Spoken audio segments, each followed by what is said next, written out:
Há um fenômeno fascinante que acontece quando começamos a despertar de verdade. Não estou falando daquele acordar depois de uma noite bem dormida, embora isso também seja necessário. Refiro-me ao momento em que enxergamos além das aparências, quando compreendemos a grande ironia da existência e percebemos que não somos estranhos neste universo, mas parte essencial dele. Quando essa transformação começa, algo curioso ocorre: nosso círculo de amizade se estreita. Não porque nos tornamos pessoas difíceis ou antissociais, mas porque passamos a vibrar em uma frequência completamente diferente. É como sintonizar uma estação de rádio que a maioria não consegue captar. Onde os outros ouvem apenas ruído, você escuta música. Onde eles se encantam com as notas, você percebe o silêncio entre elas. É fundamental deixar claro, isso não tem nada a ver com superioridade. Quem desperta espiritualmente não é melhor que ninguém. Quem pensa assim simplesmente trocou um jogo de ego por outro. Substituiu o cartão de visitas por um terço, mas continua competindo pelas mesmas regras vazias. A verdadeira razão pela qual pessoas despertas acabam com menos amigos é muito mais profunda. A maioria dos relacionamentos humanos se baseia em uma hipnose coletiva. Concordamos em acreditar em certas coisas juntos. Aceitamos que segunda-feira é um pesadelo e sexta-feira é maravilhosa. Que sucesso significa subir uma escada específica, que segurança está no saldo bancário e que felicidade vem de conseguir o que desejamos. Mas quando despertamos, começamos a enxergar através dessas ilusões. Percebemos que segunda-feira não é boa nem ruim, apenas existe. Que a escada que todos sobem não leva a lugar nenhum, porque já estamos aqui. Que o dinheiro no banco é útil, mas não nos protege da incerteza fundamental da vida. Quando tentamos compartilhar essas percepções com velhos amigos, algo interessante acontece. Eles nos olham como se tivéssemos enlouquecido. E do ponto de vista deles, talvez tenhamos mesmo. Paramos de jogar o jogo em que eles ainda estão profundamente envolvidos. É como estar em uma mesa de pôquer e anunciar que as cartas são apenas pedaços de papel com símbolos impressos. Tecnicamente você está certo, mas acabou de arruinar a diversão para todo mundo. As conversas que antes sustentavam nossas amizades começam a parecer vazias. Um amigo reclama do chefe, e você entende que o problema não é o chefe, mas a resistência dele à realidade.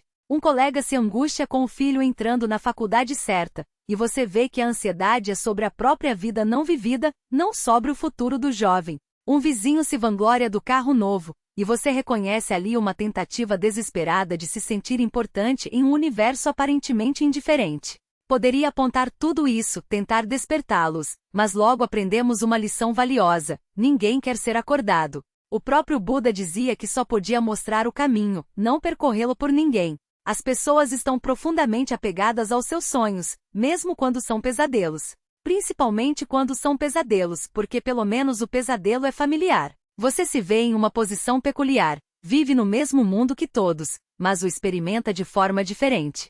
É como perceber que o filme que está assistindo é apenas luz projetada em uma tela. Ainda pode apreciá-lo ou talvez até mais, mas não consegue mais se perder nele como antes. Enquanto seus amigos continuam completamente absorvidos, chorando nas cenas tristes, vibrando com as vitórias, convencidos de que o que acontece na tela é real e importante. Quem desperta passa a valorizar a autenticidade acima do conforto. E é aí que as amizades começam a cair como folhas no outono. A maioria das interações sociais se apoia em uma base de fingimento mútuo. Fingimos ser mais confiantes do que somos. Fingimos interesse por coisas que nos entediam. Fingimos concordar quando discordamos, entender quando estamos confusos, estar bem quando estamos desmoronando. Mas ao despertar, perdemos o gosto por essa encenação. Não temos mais energia para manter a fachada. Quando alguém pergunta: "Como você está?", você pode responder com sinceridade, não de forma dramática ou buscando atenção, mas simplesmente com honestidade. Isso deixa as pessoas desconfortáveis porque "como você está?" não é uma pergunta de verdade, é uma saudação. A resposta correta é "tudo bem, e você?". Qualquer coisa além disso quebra o protocolo social. Você também para de rir de piadas que não acha engraçadas. Deixa de concordar com opiniões que não compartilha. Para de participar de fofocas sobre pessoas que não estão presentes para se defender. Não porque queira ser difícil, mas porque essas coisas passam a parecer papelão mastigado depois de provar comida de verdade. Seus amigos percebem. Notam que você se tornou um parceiro pouco confiável nos jogos sociais de sempre. Outra mudança interessante: você se torna confortável com o silêncio. A maioria das pessoas tem pavor de silêncios em conversas. Preenchem cada pausa com comentários sobre o clima, opiniões recicladas sobre notícias, qualquer coisa para evitar o vazio. Mas o silêncio é onde a verdadeira conexão acontece. É onde duas consciências podem se encontrar sem a interferência das palavras. Quem desperta descobre que pode ficar em silêncio ao lado de alguém e se sentir mais próximo do que em horas de conversa fiada. Para a maioria, porém, isso é insuportavelmente constrangedor. Precisam do barulho, da distração, do ping-pong verbal constante para evitar encarar o mistério profundo de simplesmente existir juntos. E há ainda a questão do propósito e do significado. Seus velhos amigos continuam correndo atrás de metas, escalando montanhas, tentando provar algo. Estão na esteira da realização. Sempre há um sucesso de distância da felicidade, há uma conquista de se sentirem completos. Mas você percebe que a felicidade não está no fim de nenhum caminho. Está no caminho em si quando deixamos de tratá-lo como um meio para chegar a algum lugar. Isso cria um estranhamento. Um amigo está estressado com uma promoção no trabalho, e você vê que, quer ele a consiga ou não, continuará sendo ele mesmo, aqui, enfrentando as mesmas questões fundamentais sobre a existência. A promoção não o salvará. Nada o salvará, porque não há nada de que precise ser salvo. Esta é a vida. Este momento, esta respiração, este fato extraordinário de simplesmente estar vivo.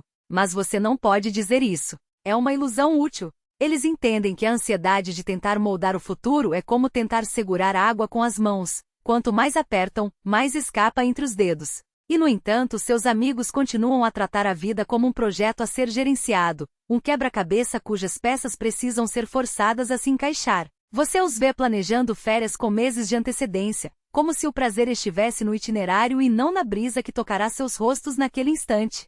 Eles discutem sobre o mercado imobiliário como se a segurança fosse uma casa e não a capacidade de habitar o presente, mesmo quando o chão treme. E você que já percebeu que a única coisa que realmente possui é este exato momento, não consegue mais fingir que essas preocupações são urgentes. Não é que você não se importe, você se importa profundamente. Mas seu cuidado é de outra natureza. É a compaixão de quem vê alguém se afogando em um copo d'água enquanto o oceano inteiro os espera. Isso cria um silêncio incômodo. Seus amigos perguntam: e aí, o que você acha? Esperando que você entre no jogo, que escolha um lado, que compartilhe da mesma angústia. Mas sua resposta, quando você a dá, é sempre a mesma. O que você sente agora? Eles querem conselhos, estratégias, validação para suas batalhas imaginárias. Você oferece presença. Eles querem que você diga sim, isso é terrível, vamos resolver juntos, como se a vida fosse um problema a ser solucionado. Você diz eu estou aqui, como se a vida fosse um mistério a ser vivido. E essa diferença é insuportável para quem ainda acredita que a felicidade é um destino e não um caminho. Há também a questão do sofrimento. O despertado não nega a dor, ele a reconhece como parte da dança. Mas ele vê que a maior parte do sofrimento humano não vem das coisas em si, e sim da história que contamos sobre elas. Seu amigo chora porque perdeu o emprego, e você enxerga que ele não está chorando pela falta de dinheiro, mas pela narrativa que construiu: eu sou um fracassado. Nunca mais vou me recuperar. As pessoas vão me julgar. Você poderia dizer: isso é só uma fase, você vai encontrar algo melhor, e ele se sentiria momentaneamente aliviado. Mas você sabe que essa frase é uma mentira piedosa, porque a verdade é que ele já tem tudo o que precisa, inclusive a capacidade de recomeçar, e que o verdadeiro problema não é o emprego, mas a ideia de que sua identidade depende dele. Então você fica em silêncio, ou diz algo como: eu vejo sua dor, e também vejo que você é maior do que ela. E esse tipo de resposta para quem espera um plano de ação soa como indiferença. A solidão do despertado não é a solidão de quem foi abandonado, mas a de quem escolheu não participar de um jogo cujas regras não fazem mais sentido. Você não é mais um jogador, é o espectador que, de repente, percebe que o estádio inteiro é feito de espelhos. E, no entanto, você não se isola. Você continua amando, trabalhando, rindo, chorando. A diferença é que agora você faz tudo isso sem a necessidade de que as coisas tenham um significado além do que já tem. Seu amigo quer que você compartilhe da sua raiva contra o chefe, e você sente a raiva, mas não a alimenta. Ele quer que você odeie o político que ele odeia, e você vê a humanidade em ambos os lados. Ele quer que você sofra com ele por uma mágoa antiga, e você sofre, mas não carrega o peso daquela história como se fosse sua. Isso é interpretado como frieza, como distanciamento. Mas o que eles não entendem é que você está mais próximo do que nunca. Só que de uma forma que não pode ser medida em abraços ou palavras de consolo. E então vem a pergunta inevitável: por que você mudou? Como explicar que você não mudou? Você apenas parou de fingir. Que não é uma questão de se tornar alguém diferente, mas de perceber que nunca foi quem pensava ser. Eles querem uma resposta que caiba em suas categorias. Você encontrou Deus? Está passando por uma crise existencial? Virou hippie? Mas a verdade é que você não encontrou nada. Você perdeu. Perdeu a ilusão de que era um personagem em uma história, e descobriu que sempre foi o autor, o narrador e o leitor, tudo ao mesmo tempo. E essa perda é, ao mesmo tempo, a coisa mais libertadora e mais solitária que alguém pode experimentar. Porque no fim das contas, o despertar não é sobre ter respostas. É sobre deixar de precisar delas. Não é sobre encontrar paz. É sobre perceber que nunca houve guerra. E enquanto seus amigos ainda lutam para vencer batalhas que só existem em suas mentes, você já está dançando no campo de batalha, não porque a guerra acabou, mas porque nunca começou. Não é nada além da própria fonte do seu sofrimento. E essa percepção muitas vezes é confundida com indiferença quando, na verdade, é a forma mais profunda de compaixão. Você começa a enxergar através das histórias de vítima. Todos as têm, o relato de como foram injustiçados, como a vida lhes deu cartas ruins, como tudo seria diferente se apenas isso ou aquilo tivesse acontecido. Essas narrativas dão às pessoas uma identidade e uma isenção absoluta de responsabilidade. Mas ao despertar, você vê que se agarrar a elas é como beber veneno esperando que outra pessoa morra. Isso não significa que coisas ruins não aconteceram. Não significa que as pessoas não tenham sido feridas ou que a injustiça não seja real. Significa apenas que continuar se identificando com a ferida, construindo seu senso de si em torno do que lhe foi feito, é um sofrimento opcional adicionado à dor inevitável. Mas tente apontar isso para alguém no meio de sua narrativa de vítima e veja sua amizade se dissolver no ar. O despertar também traz uma paz com a morte. Não de maneira mórbida, mas ao reconhecer que é ela que dá à vida sua intensidade, sua urgência, sua beleza. Quando você aceita que este momento é tudo o que existe, quando realmente assimila que vai morrer, e que todos que você ama também vão, algo se transforma. Você para de adiar a vida, de esperar que as condições sejam perfeitas, de tratar este instante como um degrau para um futuro melhor. A maioria das pessoas, porém, vive em negação profunda sobre a morte. Elas organizam suas vidas inteiras para evitar qualquer lembrança da mortalidade. E precisam de amigos que participem dessa negação, que ajudem a sustentar a ficção de que temos todo o tempo do mundo, de que a morte é algo que acontece com os outros, longe, ainda não.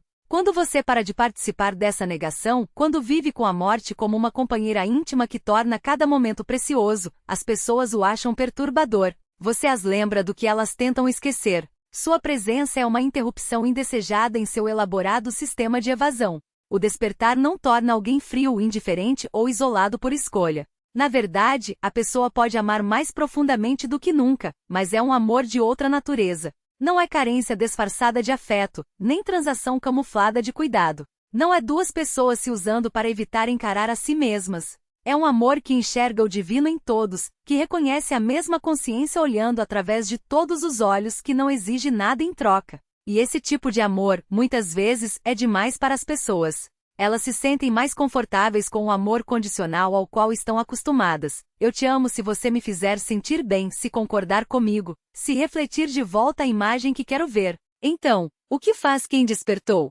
Não impõe suas percepções a ninguém. Não prega, não tenta converter. Simplesmente vive a partir do que compreendeu e confia que sua presença atrairá quem estiver pronto para um encontro genuíno. Aceita que pode ter menos amigos, mas que as amizades que mantém serão mais profundas, mais autênticas, mais reais. Entende que o despertar não é o fim da jornada, mas o começo. Permanece humilde, reconhecendo que sempre há níveis mais profundos de compreensão, que o ego é ardiloso e pode se apropriar até mesmo do despertar espiritual para seus próprios fins. Fica atento à própria tendência de voltar a dormir, de levar suas percepções a sério demais, de criar uma identidade espiritual que não passa de outra prisão. E talvez o mais importante, percebe que ter menos amigos não é um problema a ser resolvido. É apenas o que acontece quando você para de jogar jogos em que não acredita mais. O objetivo nunca foi colecionar amigos como troféus. O objetivo é despertar e estar presente, viver com autenticidade, amar sem condições.